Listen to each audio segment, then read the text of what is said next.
So to reiterate, like these songs are mean spirit, or these lyrics are mean spirited. Even as someone who judges music rationally, and like that's kind of the goal of my channel, there's a part of me that can't help but be a bit dismayed by the spitefulness, especially considering that the song was engineered to be popular and successful, to the point where they brought in Jack Antonoff, who's one of the biggest producers in the world. I think the line like "How survive the earth so long" is particularly egregious, especially when you consider like the wonderful men who have given up their lives throughout history to ensure peace and to build the world that we have. There is a part of it. Maybe it's because I'm doing this episode on Father's Day where I'm just like, man, I really am tired of this type of messaging that men are just these useless creatures. There's so many wonderful men in the world that I know, and that you don't even need to know them personally to know that there's been amazing men throughout history who have done incredible things. It's just such a shallow take on men as a whole. But anyway, again, that's my personal feelings, and that's not what we're here to talk about. So let's not get hung up on that. Let's talk more bigger picture about Sabrina Carpenter. So right now, she is well on her way to become the biggest pop star in the world. If she wasn't already. I mean, last year, Espresso was the biggest song of the year. It was like, quote unquote, the song of the summer, right? And many of her other songs from the album, Short and Sweet, were massively successful. Like I think Taste in particular was a really big one, but there's a lot of them. So yeah, this song is meant to be the new lead single from her album, Man's Best Friend, which is kind of funny because the album cover has actually stirred up a little bit of controversy on its own, amongst women, which I find interesting. I want to talk about it. So the album cover shows her in kind of this, on her hands and knees in a little bit of like a doggy style position, with a man standing over her kind of off camera, right? But he's got his hand in her hair, almost as if he's like grabbing her head. And the album is called Man's Best Friend. And I think the back cover of the album is a picture of, it's like a zoom up of her wearing a dog collar that says Man's Best Friend, right?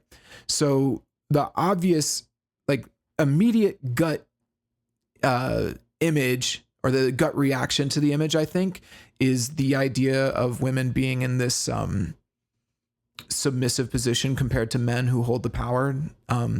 I think that the cover is meant to, so like that's the obvious implication, right? It's like men have power over women. That's a tenet of feminism. I think that it's meant to be a little bit of an ironic play on this by, that's what she's trying to do by implying that she is actually the one who will hold the power in that dynamic, with the album titled Man's Best Friend. I think that's kind of evident. And then also with this lead single being Man Child, where clearly she's got the power over men in this song. But what's interesting, and I mentioned this a little bit earlier, was that it's getting controversy from women because it seems to, the irony of it seems to have almost gone too far, to the point where it's actually evoking that power dynamic to the women who see it. And it's like a uncomfortable feeling that a lot of women are getting when they see the image of the, her on her hands and knees with a man grabbing her hair. Now that I think another element of this is like kink, right? There's a lot of women who have a submission kink, and they're, they'll see it and think like, oh yeah, that's kinky, right? That's a whole, I think that's one aspect of it that you can think of. Sabrina Carpenter has not been shy about her sex life and sexual desires in any of her songs. So you can definitely look at it from that angle too.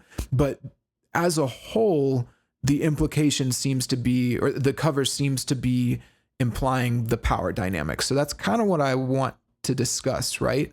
So yeah, there's this idea of Schrodinger's feminist. I don't want to get too deep into like gender war stuff, but I found it very interesting that the album art was actually getting controversy from women. And obviously the song Man Child, I think, could be considered controversial to men.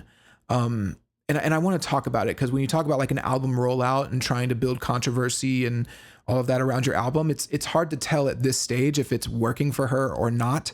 But yeah, let's just discuss it a little bit. So there's this idea of Schrodinger's feminist, which is women have no power. so on one side, on one hand, women have no power, men hold all of the power, and that there is this glass ceiling that women are constantly trying to break through in order to achieve equality with men. But then there is this other angle, right, where women actually do have all the power. It's just soft power, and women actually are the ones who run the world and have secretly had all the power throughout history, right? Beyonce is the most blatant with that, like, who run the world, girls, right? So there's this dichotomy, right, with feminism, where it's like women are actually smarter and better than men at everything, and they've secretly had the power, but then on the other hand, they're constantly oppressed and they have no power. So that's kind of a summary of this concept of like Schrodinger's feminist. And I think that my theory here with why this album cover and this whole rollout for Sabrina Carpenter so far has gotten so much controversy is that she's kind of evoked both sides of that paradigm, and maybe not in a great way. But let's break it down, right? So let's just start with one angle, or the one side of it, which is women run the world. They have soft power over men, and even though men think they run the world, they actually don't. And women are smarter and better, and all of that, right? Tons of songs have been written about this. I mentioned Beyonce's, "Who Run the World, Girls." That's most blatant. Katy Perry had Women's World, but I don't think even women would relate to that one. That song was terrible. But yeah, so I think most women, when writing a song about that, about their power over men, I think they're very, the implication, right, is that they're the ones who are actually manipulating men. Like, men think that they've got the power, but they don't, and women are the real ones with the power. So when a girl writes a song about it, I think they're typically very careful to maintain that manipulation by not just outright insulting men, maybe only doing it subtly or with a little bit of finesse, right? And what this means is that typically the men don't care, because it's just men are a little more overt, I think, with the communication. And then the women get their new number one hit song and that they can sing along to. And it's typically all kosher, right? I mean, I've heard plenty of these songs throughout my life and they're fine. It's nothing that I'm going to like lose my mind over. I'm not going to lose my mind over any song unless it's good, right? But yeah, I think in this song specifically, Man Child, what's kind of interesting, and it's something that maybe drew me to it, was that it's very, it's like a bull in a china shop almost, right? Like, she seems to have really gone out of her way to insult men here. Just blatantly, like, stupid, dumb, how'd you survive on the earth so long? You incompetent, half your brains aren't there. And it's like, I think on one hand, it kind of breaks the illusion, right? And I think that that's something that men as a whole don't appreciate. Like, I can't imagine, again, I can't imagine how non-self-respect, how little you could respect yourself as a man to sing along with a song that is blatantly calling you stupid and dumb, right? But I think women, on the other hand, aren't necessarily keen on it either. It kind of exposes the soft power to a degree, which destroys soft power, because the whole point of soft power and manipulation, like the female manipulation, right, is that you can do it, is that it's kind of not, it's unsaid, it's unspoken, right?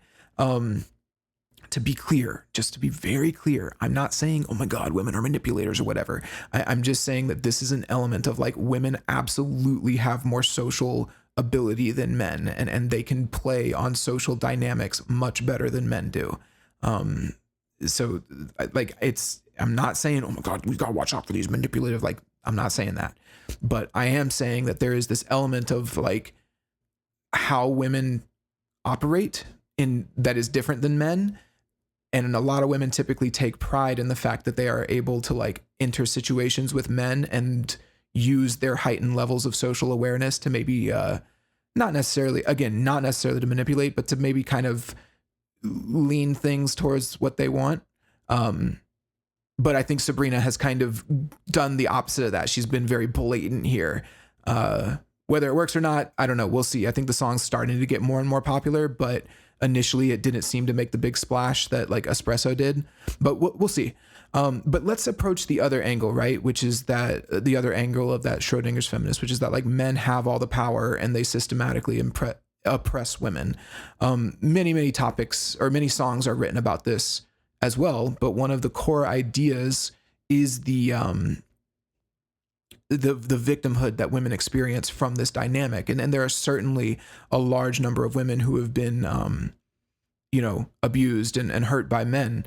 And so in this side of the dynamic, right, women typically are oppressed. They don't want to be in that situation, and they are trying to break free of it somehow, of that oppression. I think a good example would be the song Labor by, oh man, what's her name? It's kind of a weird song, or a weird name.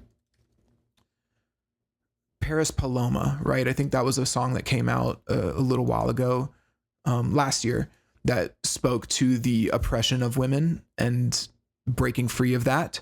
I think in this case, with the album art that she's made, so on the one hand, right, talking about soft power, she's kind of destroyed that by just blatantly talking shit about men, which men don't appreciate. And I think even women are kind of taken aback by, like, it's not something that I see a whole lot of women like losing their minds over, though. Again, could be wrong. Maybe this will be the new anthem, right? But then with the album art, I think that she's taken this genuine oppression of women by hurtful and abusive men, and then kind of turned it into something that could be playful or ironic. And I mentioned that kink aspect of it earlier, but it seems like the general consensus is that this is actually minimizing the oppression of women. From most women, that's how they're perceiving it. I think that even though they understand what she's attempting to do with the ironic power dynamic play, it seems like this album art is really coming off as just kind of patronizing and uncomfortable, right? Because the whole side of the feminism in this case is that women are truly oppressed, and Sabrina is almost being disrespectful by trying to imply that, like, this is but by purposefully portraying that and putting herself in a situation like that on her album cover and using it as a marketing tactic. And then on top of that, just from a man's perspective, the album art and all of the potential implications of it just kind of come off as like, I don't really care. It's more of like the feminist nonsense. It's like, okay, yeah, men again are the eternal villains, and now the most popular pop star in the world is going to write a whole album about how awful we are and how stupid and all of that we are. I think most men at some point just check out of music like this, which is fine. We're not the target audience. I acknowledge that.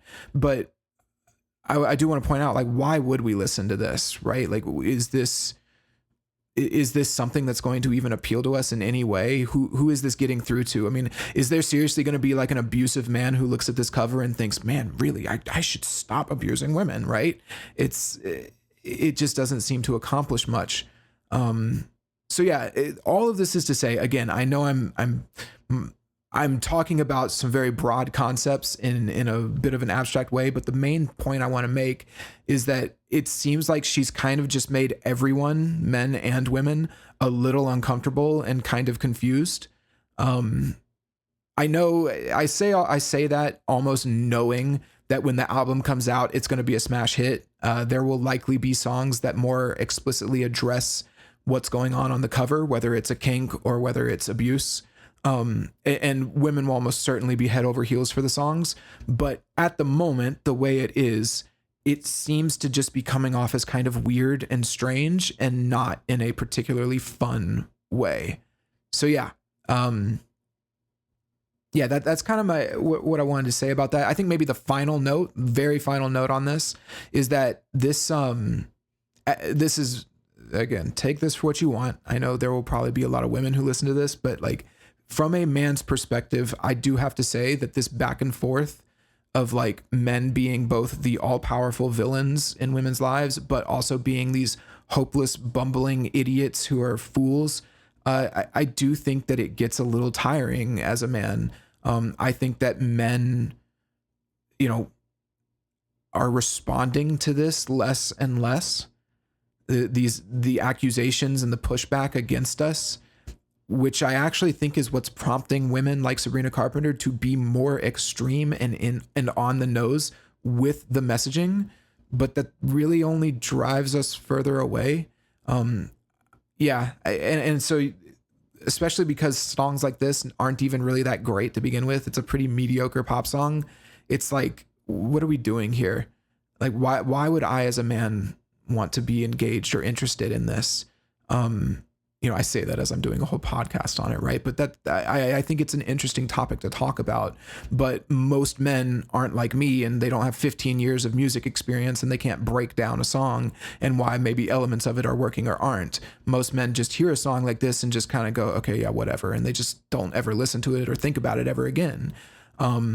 So if the goal, which I think the goal should be, to have better relationships between men and women, and be able to have us work together. I'm not saying that I'm not saying that men don't have work to do, but I do think that albums and songs like this don't help. They further that divide.